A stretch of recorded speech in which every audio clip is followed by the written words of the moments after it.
ఉదాహరణకు 2 రేఖలను తీసుకుందాం.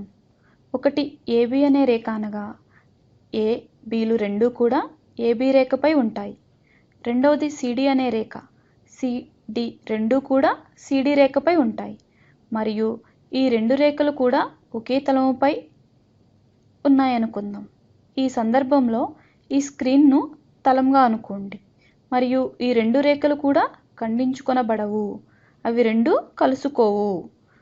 2 రేఖలు ఒకే తలంపై ఉన్నాయి మరియు కలుసుకోవు. ఇవి 2 విషయాలు నిజమైతే కనుక ఈ 2 రేఖలను కూడా సమాంతర రేఖలుగా పిలుస్తాము. వీటిని సమాంతరాలు అంటాము. ఇవి ఒకే దిశలో ప్రయాణిస్తూ ఒకే వాలును కలిగి ఉండి వేరువేరు బిందువుల ద్వారా పోతూ ఉంటే వాటిని సమాంతర రేఖలుగా పిలుస్తాము. 2 సమాంతర రేఖలకు సంబంధించిన కోణాలకు మధ్య సంబంధం ఎలా ఉంటుంది అనేది ఇప్పుడు చూద్దాం. ఇక్కడ రేఖ AB సమాంతర రేఖ CD అంటే AB ప్యారలల్ టు CD. దీనినే రేఖాగణిత పరంగా ఇలా బాణాల గుర్తులతో చూపిస్తాం. ఒక్కోసారి 2 బాణం గుర్తులతో కూడా చూపిస్తాం. ఇప్పుడు ఈ 2 సమాంతర రేఖలు గుండా పోయేటువంటి ఒక రేఖను గీస్తున్నాను. ఈ రేఖ ఈ 2 రేఖలను వేరువేరు బిందువుల వద్ద ఖండిస్తుంది. దీనినే తిర్యక్ రేఖ అని పిలుస్తారు. దీనిని Lతో సూచిస్తున్నాను.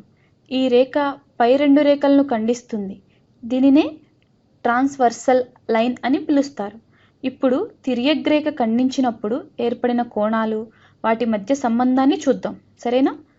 ముందుగా ఈ కోణంతో మొదలు పెడదాం. ఈ కోణం దాని అభిముఖ కోణానికి సమానం అవుతుంది. అంటే ఈ కోణం మరియు ఈ కోణం సమానం. అదేవిధంగా ఈ కోణం ఈ కోణానికి సమానం అవుతుంది. దీనినే 2 గీతలతో చూపిస్తున్నాను. ఈ 2 సమానం మరియు ఈ 2 కోణాలు సమానం అవుతాయి. ఇదే మాదిరిగా ఇక్కడ కూడా ఈ 2 కోణాలు మరియు ఈ 2 కోణాలు సమానం. ఇవన్నీ కూడా అభిముఖ కోణాలు. ఇక్కడ ఇంకొక ఆసక్తికరమైన విషయం ఏమిటంటే ఈ కోణం ఈ కోణానికి సమానం అవుతుంది. మీరు కొలిచి చూస్తే కూడా సమానంగా ఉంటాయి. ఇంకొక పటం ద్వారా చూపిస్తున్నాను. 2 సమాంతర రేఖలను గీస్తున్నాను. తిర్యక్ రేఖను కూడా గీశాను. ముందు చెప్పినట్లుగా ఈ కోణం ఈ కోణానికి సమానంగా ఉంటుంది. మీరు తిర్యక్ రేఖను ఎలా తీసుకున్నా, ఎక్కడ తీసుకున్నా ఇలాగే ఉంటుంది. ఇది సమానంగా ఉంటాయి. దీనికి ఆధారమేమీ లేదు, కానీ గణిత శాస్త్రవేత్తలు చెప్పింది మాత్రం ఇదే వాడబడుతూ వస్తుంది.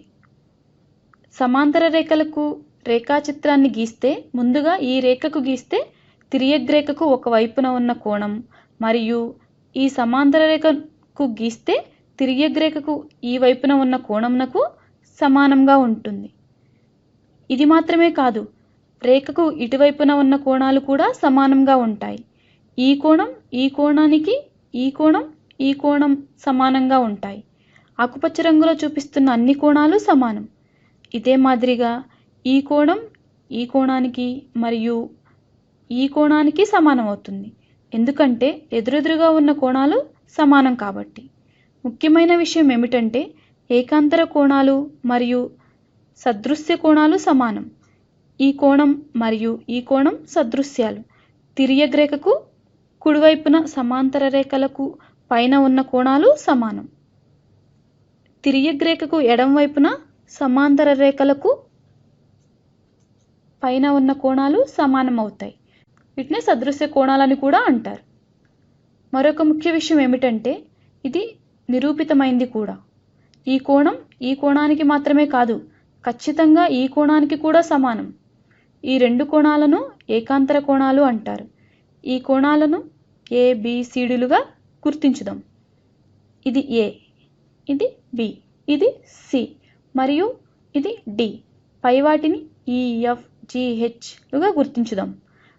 ముందు చెప్పినట్లుగా అభిముఖ కోణాలు సమానం అనగా B = C మరియు B = F = G. ఏకాంతర కోణాలు సమానం. సదృశ్య కోణాలు సమానం. GBలను ఏకాంతర కోణాలు అంటాం.